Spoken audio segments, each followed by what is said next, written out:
You're sitting at a table right now. Maybe it's dinner time. Maybe you've got food in front of you. And without even thinking, you're doing something that almost no apex predator on Earth ever does. You're chewing. Up and down. Side to side. Grinding. Mashing. Turning food into paste before it even reaches your throat. It feels normal. It feels natural. It feels like the obvious thing to do. But here's the thing. A lion doesn't do it. A crocodile doesn't do it. A wolf doesn't do it. A snake doesn't even come close. The most powerful hunters on the planet, animals built entirely around killing and eating, almost never chew their food. They rip. They tear. They swallow. Chunks of raw flesh going down whole.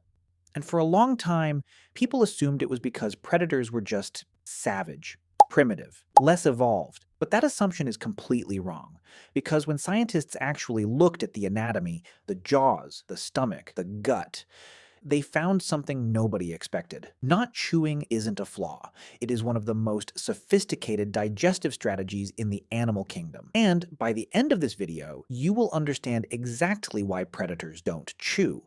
But you'll also understand something far more personal, because your mouth, right now, the one you're using to breathe, is one of the most powerful pieces of evolutionary evidence about what you actually are. Stay till the end. The last part will completely change how you think about what's sitting inside your own face. Let's start with what seems like a dumb question. Can predators even chew? Physically, do they have the equipment? Take a lion. A lion has some of the most impressive teeth in the animal world, but look closely at what those teeth actually do.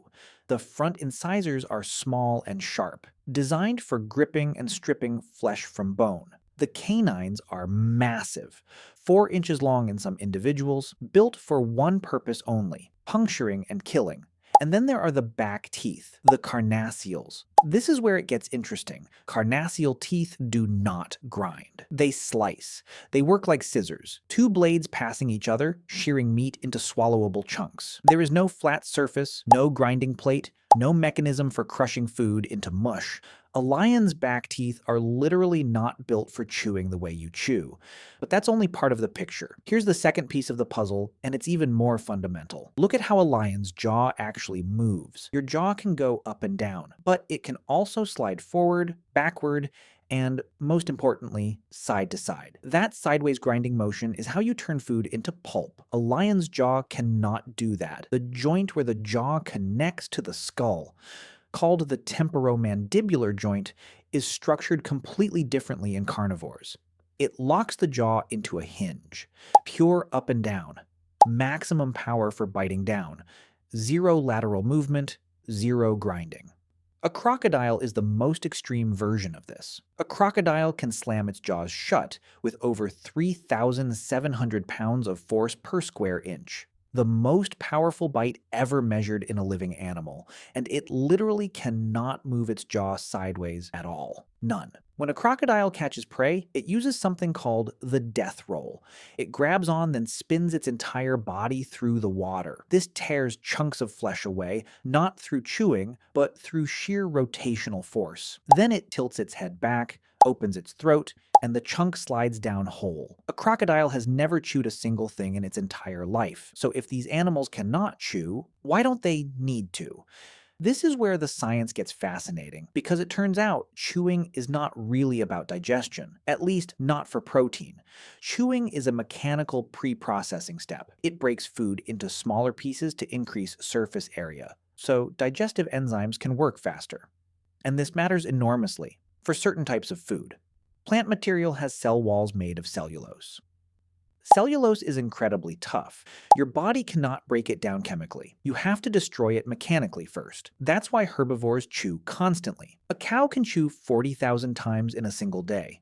Their skulls are built entirely around grinding. Wide, flat molars, powerful lateral jaw movement, a second stomach that brings food back up for more chewing, a process called rumination. They are chewing machines. But a lion isn't eating cellulose. A lion is eating protein. And protein, especially raw animal protein, breaks down beautifully without any mechanical help, because predators have a secret weapon: their stomachs. When scientists measured stomach acidity across different animals, they found something remarkable. Most animals, including humans, have stomach acid ranging from pH 1.5 to 3.5. But large carnivores, big cats, wolves, hyenas, have stomach acid sitting much closer to pH 1. That is not a small difference. The pH scale is logarithmic. pH 1 is 10 times more acidic than pH 2. Carnivore stomach acid is so powerful it can dissolve bone, actual bone.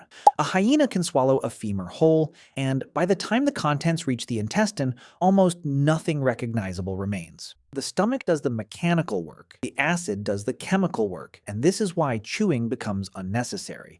The stomach is the real processing center. Breaking food up before it arrives doesn't add much. The acid will handle it either way. But there is another reason predators don't chew, and this one is about survival. Imagine you are a wolf on the open tundra.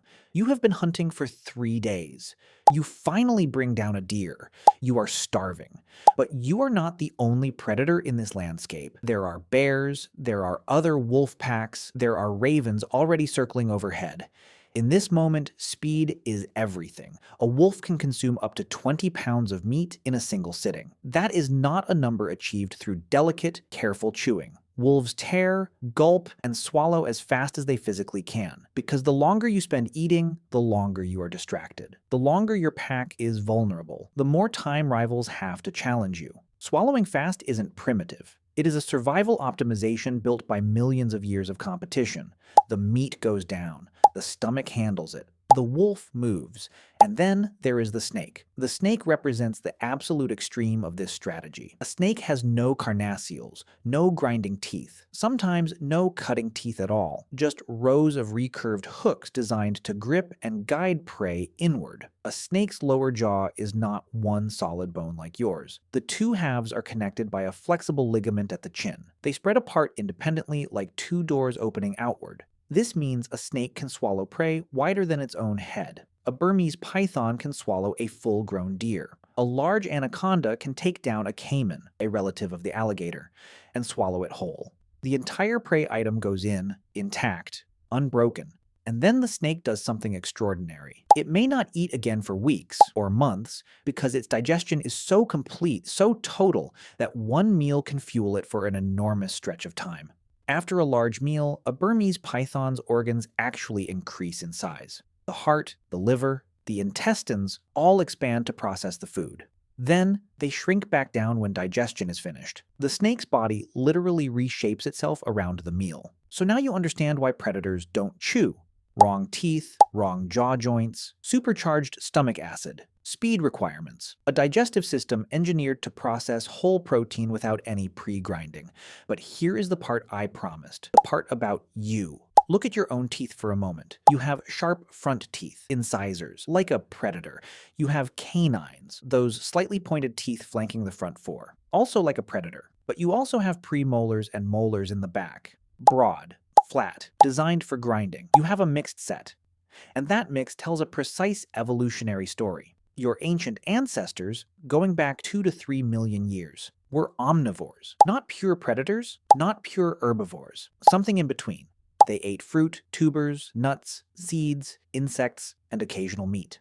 To handle all of that, especially the fibrous plant material, they needed grinding teeth. They needed lateral jaw movement. They needed to chew. But then something happened roughly 1 million years ago. Fire. When early humans learned to cook food, something dramatic changed in the human body. Cooking breaks down plant cell walls before food even enters the mouth. It softens meat. It pre-digests starches. It makes everything more accessible. After cooking became common, human jaw muscles got smaller. Human teeth got smaller. The human digestive tract got shorter. We were outsourcing digestion to fire, and the consequences were extraordinary. The energy freed up from digestion, the calories the body no longer had to burn processing raw, tough, fibrous food, got redirected to the brain. Some researchers argue that cooking and the metabolic savings it produced is one of the key factors behind the dramatic expansion of the human brain over the last million years. We didn't become smarter despite cooking. We may have become smarter because of it. So let's put it all together. A lion doesn't chew because it doesn't need to. its teeth, its jaw, its stomach acid. Everything is designed around speed, power, and protein processing. Chewing would be a waste of precious time. A snake doesn't chew because its entire architecture, from flexible jaw to organ-expanding stomach, is built to consume whole and process slowly over days. And you? You chew because you are not a predator. You are something more complicated. You are an omnivore with a hunter's instincts and a herbivore's molars. You are an animal shaped by fire. Every time you chew a meal, you are running ancient software. Code written by evolution over millions of years, updated by the discovery of cooking, refined by 10,000 generations of humans sitting together around a flame. That grinding motion your jaw makes, that flat molar pressing down, that sideways slide you never even notice. It is the record of everything your species had to survive to get here, and it has been sitting in your mouth your whole life, without you ever once thinking about it, until now.